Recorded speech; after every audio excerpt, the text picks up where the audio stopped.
नमस्कार दोस्तों, स्वागत है आपका बिहार समाचार में।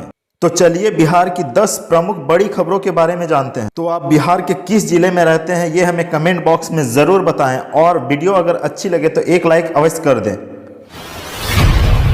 मतगणना केंद्र के आसपास छतों से नहीं कर पाएंगे ताका झाकी। एएन कॉलेज के पीछे भी बैरिकेडिंग कर बनाया गया सुरक्षा घेरा।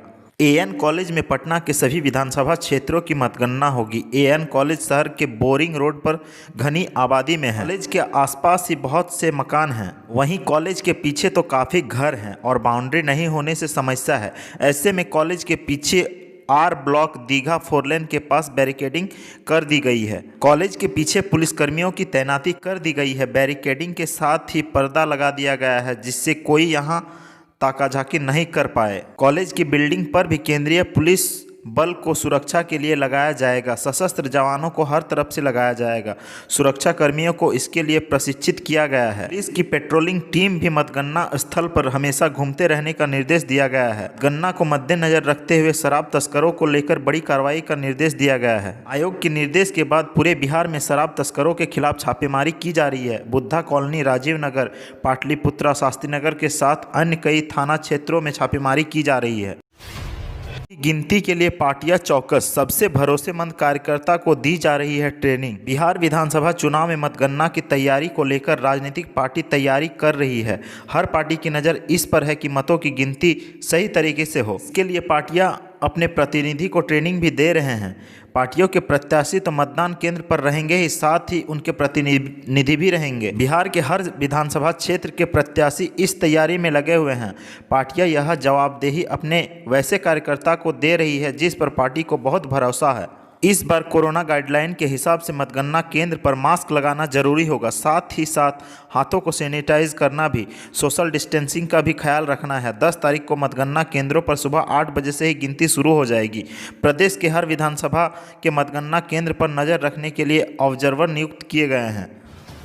के नौबतपुर में 2 गांव के लोगों के बीच हिंसक झड़प, जमकर चली लाठियां, 10 लोग घायल। पटना का पश्चिमी इलाका एक बार फिर से अशांत हो गया है। रविवार की सुबह सुबह अपराधियों ने दुल्हिन बाजार में एक पूर्व मुखिया की गोली मारकर हत्या कर दी थी।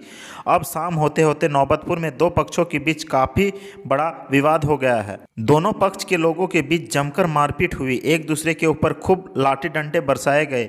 इस घटना में कुल 10 लोग घायल हुए हैं। इनमें से 5 की लोगों की हालत बेहद गंभीर है। घायलों को इलाज के लिए नौबतपुर से पटना भेजा गया। दरअसल इस विवाद के पीछे एक जमीन का विवाद सामने आया है। यह विवाद सरासत और तरसा गांव के लोगों के बीच का है। एक ही जमीन पर दोनों पक्ष अपना अपना दावा कर रहे हैं। दोनों पक्षों के बीच विवाद काफ़ी बढ़ने के बाद हिंसक झड़प हो गई। एक पक्ष के 6 और दूसरे पक्ष के 4 लोग घायल हुए हैं। इस घटना के काफ़ी देर बीत जाने के बाद नौबतपुर थाना की पुलिस को यह जानकारी मिली।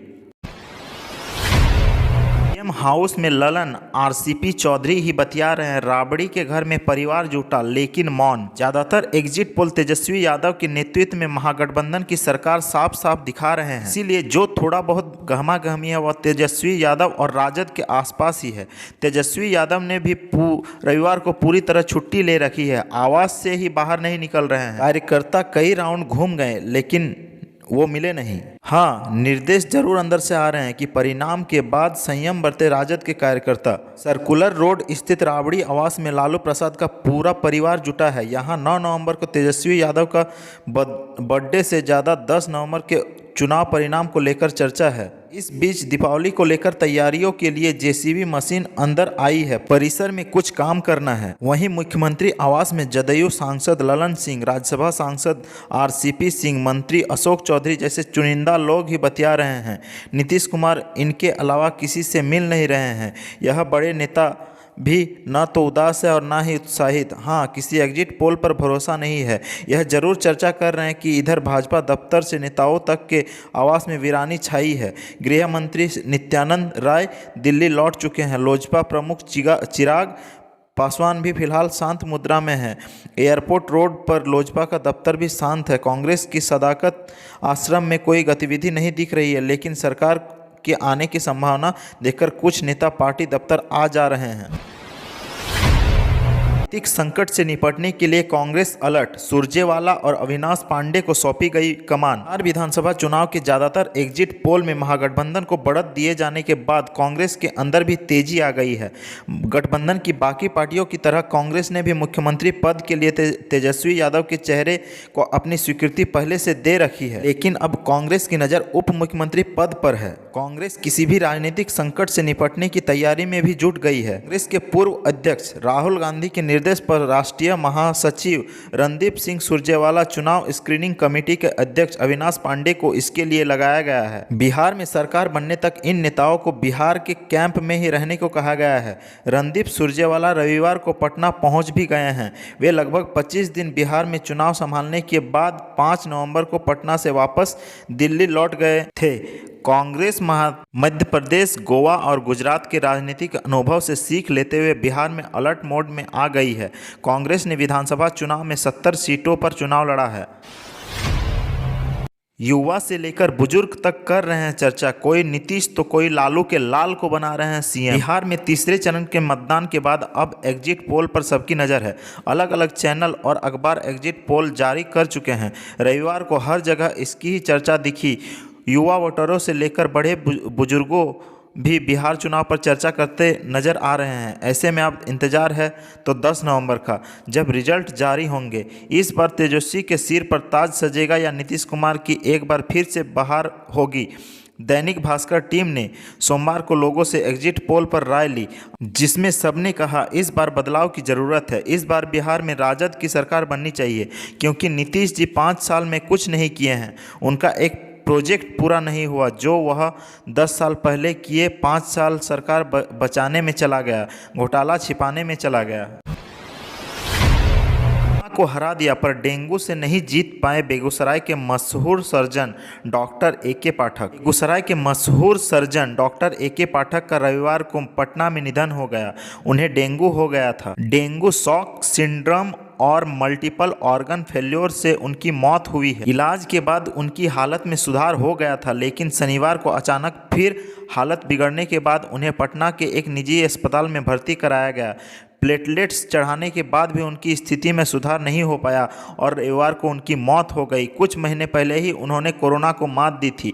कोरोना को हराने के बाद वे अनवरत मरीजों की सेवा में लगे थे। डॉक्टर पाठक बेहतरीन सर्जरी के लिए जाने जाते थे। उनके निधन पर चिकित्सा जगत के हस्तियों ने गहरी शोक संवेदना व्यक्त की है।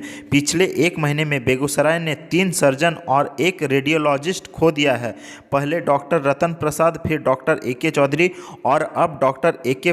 पाठक का निधन हो गया। इसके पहले जिले के वरिष्ठ अल्ट्रासोनोलॉजिस्ट डॉक्टर राम नरेश सिंह की कोरोना से मौत हो गई थी। वहीं अप्रैल महीने में physician doctor captain A K. Sinha का भी निधन हो गया था। किस जिलों में किस विधानसभा का रिजल्ट सबसे पहले और किस का सबसे बाद में आएगा, अभी जान लीजिए। बिहार विधानसभा चुनाव के बाद अब इंतजार नतीजों का है। मंगलवार सुबह 8 बजे से मतगणना शुरू होगी, जिसके नतीजे देर शाम तक आएंगे। नतीजों में देरी की वजह इस बार मतगणना केंद्रों की संख्या का बढ़ाना है। इस बार बिहार भर में कुल 55 मतगणना केंद्र बनाए गए हैं। पूर्वी चंपारण, गया और बेगूसराय में 3-3 मतगणना केंद्र बने हैं, जबकि मधुबनी, पूर्णिया, सहरसा, दरभंगा, गोपालगंज, भागलपुर, नालंदा, नवादा और बांका में 2 केंद्र बनाए गए हैं। पटना जिले में कुल 14 विधानसभा हैं। इनमें बनाए गए बूथों की संख्या के आधार पर अंतिम नतीजे देर रात अगली तारीख में ही आएंगे। सबसे पहले फतुहा का रिजल्ट शाम 5 बजे के बाद आएगा। पालीगंज, मोकामा, बाढ़ का रिजल्ट शाम 6 बजे के बाद, दानापुर, पटना साहिब का रिजल्ट रात 9 बजे के बाद, बांकीपुर का रात 10 बजे, कुम्हारर का रात 12 बजे के बाद, सबसे अंत में दीघा का रिजल्ट रात के 1 बजे के बाद आएगा। दरभंगा में हवाई सेवा शुरू।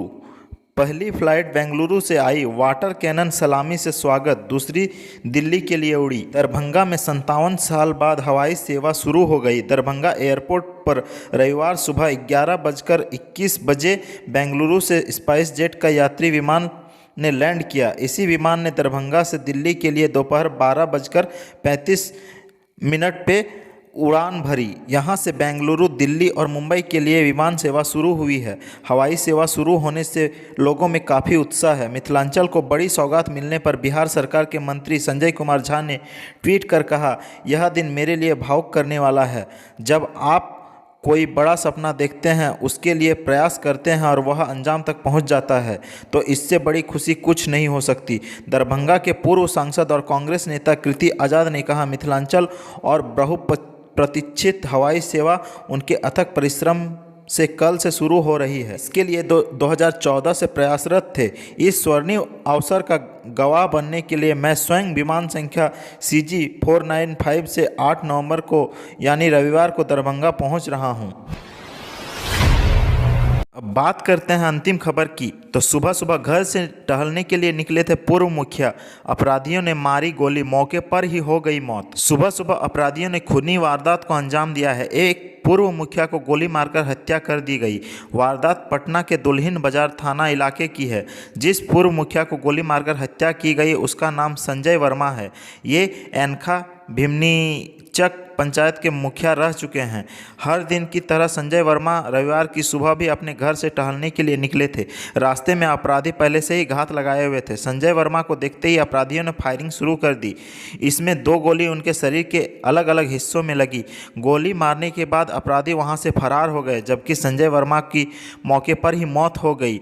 गोली की आवाज़ सुनने के बाद मौके पर आसपास के लोग पहुंचे और बॉडी को पास के अस्पताल में ले गए। वहां डॉक्टर ने मौत की पुष्टि कर दी। दूसरी तरफ जानकारी मिलते ही पालीगंज डीएसपी और थाना की टीम मौके पर पहुंची। अब तक की जांच में स्पष्ट नहीं हो पाया कि पूर्व मुखिया की हत्या क्यों हुई, इसके पीछे किसका हाथ है, गोली मारने वाले अपराधी कौन थे। फिलहाल पुलिस पूरे मामले की जांच कर रही है। तो इसी तरह बिहार से जुड़ी खबरों के लिए हमारे चैनल से जुड़े रहें। हमारे चैनल को सब्सक्राइब करें, लाइक करें और एक शेयर जरूर करें। धन्यवाद।